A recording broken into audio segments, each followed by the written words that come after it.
Secrets in the Shadows. The moon hung high over Ajoro, casting a pale, silvery glow over the old house.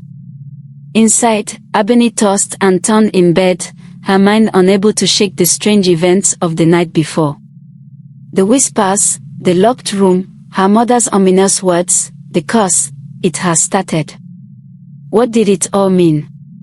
Why was her family hiding so much?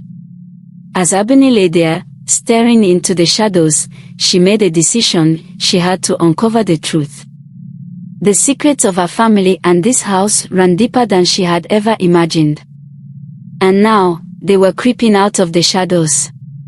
In the dead of night, Abeni woke once again. But this time, the house felt different. It was alive with the faintest sounds, whispers that drifted through the air, coming from all directions. She sat up, her heart pounding. The whispers seemed to be calling her name. She stepped into the hallway, the old floorboards creaking beneath her bare feet. The air was cold, colder than it should have been. Abeni wrapped her arms around herself, trying to shake the feeling of being watched. She could feel it now, the spirit lurking just beyond the shadows, unseen but present. In the morning, Abeni found her mother, Betty, in the kitchen. The early sunlight streamed through the small window, but the warmth did little to lift the heaviness in the air.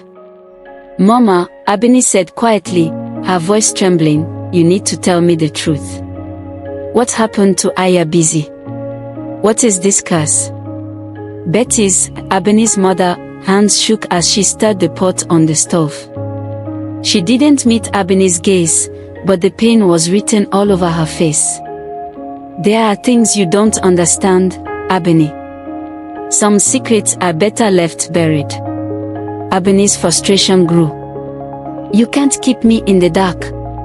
I deserve to know." Finally, Betty looked up, her eyes filled with sorrow. "It's not about you deserving to know. It's about what happens once you do.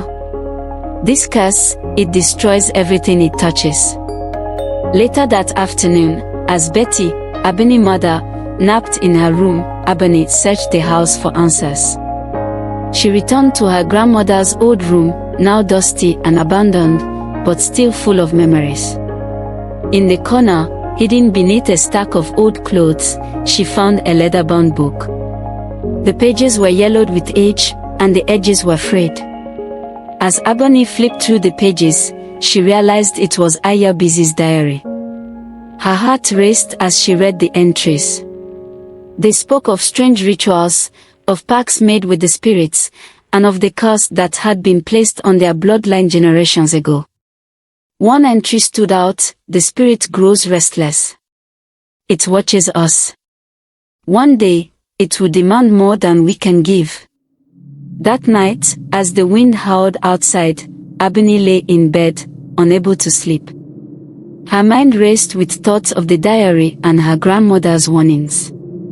Suddenly, a cold draft blew through the room, and the flickering candle beside her went out. In the darkness, she heard it again, the whispers, clearer this time. Abeni sat up, her eyes scanning the room. And there, in the far corner, she saw it, a figure, pale and ghostly, watching her. It was the spirit from the stories, its eyes glowing faintly in the dark. Abeni's breath caught in her throat. The spirit raised its hand, pointing toward the locked room at the end of the hallway. Abeni's heart pounded in her chest. The message was clear: the spirit wanted her to open the door. The next morning, Abeni confronted her mother again. "I saw it, Mama. The spirit. It came to me last night." Betty's face paled, her hand flying to her chest. No, it can't be," she whispered, shaking her head. "It's too soon." Abeni stepped closer, her voice firm. "The spirit pointed me to the locked room, Mama. What's inside? Why won't you tell me?" Betty looked away, her eyes filled with tears. "That room holds our family's deeper secret. What lies behind that door? It's the reason we've been cursed. Abeni's heart pounded. I have to know. I have to break this curse. Betty shook her head, her voice trembling. No, Abeni. If you open that door, there's no turning back.